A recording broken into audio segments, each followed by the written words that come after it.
सबसे पहले आप वे तस्वीरें देखो जो पूरी दुनिया देख रही और दिखा रही है। देश के सबसे बड़े उद्योगपतियों में से एक अंबानी के परिवार के ब्याह की तस्वीरें हैं, लेकिन हम आपको वे तस्वीरें दिखा रहे हैं जो केवल बुंदेली बौछार दिखाए।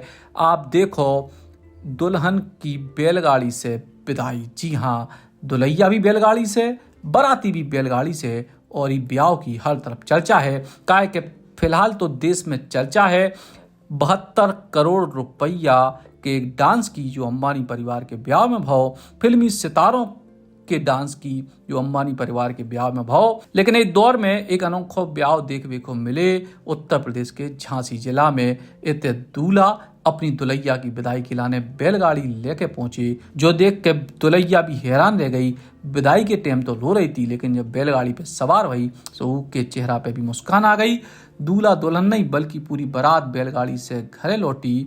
दरअसल झांसी महानगर के लहरगिर्द गांव निवासी हरिओम यादव के बेटा रणवीर सिंह की शादी चिरगांव के सिया गांव निवासी चाहर से तय हुई थी। 2 मार्च को दूल्हा रणवीर बारात लेके शिवपुरी रोड स्थित बिहारी तिराहे के पास बने एक रिसोर्ट में पहुंचे।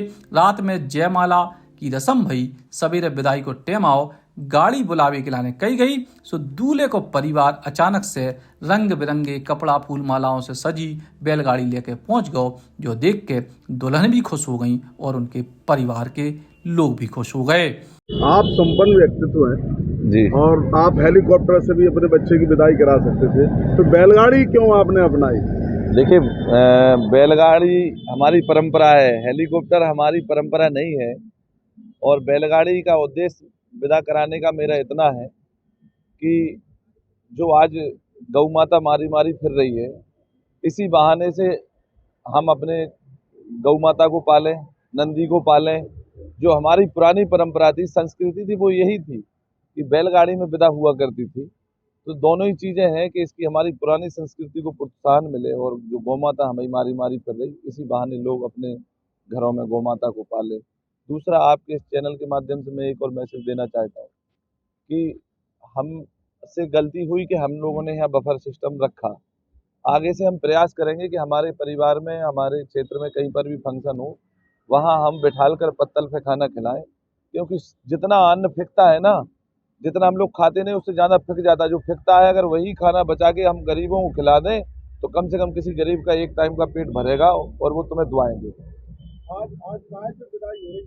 आज बैलगाड़ी से विदा हो रही है और हमारी कम से कम गांव के ग्रामीण क्षेत्रों में जब पता चला तो सबसे खुशी की बात है, ग्रामीण क्षेत्र के लोग अपनी अपनी बैलगाड़ी लेके आए। कम से कम 20 बैलगाड़ियां हैं। हमारे गांव तक जाएंगी यहाँ से। हाँ, क्या नाम? हरिओम यादव। क्या कार्यक्रम था? और मेरे बेटे की शादी थी और शादी में हम लोग वैसे किसान, अपने बिजनेस किसान हैं हम लोग, और किसानी के तौर पे हम लोग ये पुरानी जो परंपरा है चली आ रही है, ये हमारी पुश्तैनी, मतलब जो किसान हमें पुरखे करते थे, बैलगाड़ी से विदा करते थे, हम वही चीज़ को दोबारा लौटाना चाह रहे हैं कि दोबारा से ये संस्कृति दोबारा लौट के आना चाहिए। आज की विदा होना चाहिए, बैलगाड़ी से विदा होना चाहिए। आज बैलगाड़ी से विदाई है जी। कितनी बैलगाड़ियाँ हैं? लगभग करीब 20 गाड़ी के आसपास है। कहाँ तक जाएगी यहाँ से ये विदा? मेरे घर तक जाएंगे और मेरे पूरे परिवार की इच्छा थी, और जो कि मेरे जो भाई हैं बैलगाड़ी के बहुत शौकीन हैं, उनकी पूरी इच्छा थी कि राजू दत्ता के नाम से जानी जाती है और सुंदर सिंह दाऊ। जिस समय में हर तरफ रंग रोशनी की बात है, वही समय में अपनी परंपराओं को जीवित रखने को जो प्रयास सही में सराहनीय भी है और खूब चर्चाओं में भी। झांसी से राजीव दीक्षित, बुंदेली बौछार के लाने। Eklavya University Damoh will guide you towards a bright future. 28 acres of lush green campus, largest campus of Bundelkhand, experienced and dedicated faculty. 50 future-ready courses taught in 12 different schools, separate courts and ground for sport, fully equipped lab and workshop, safe and fully equipped separate hostel for girls.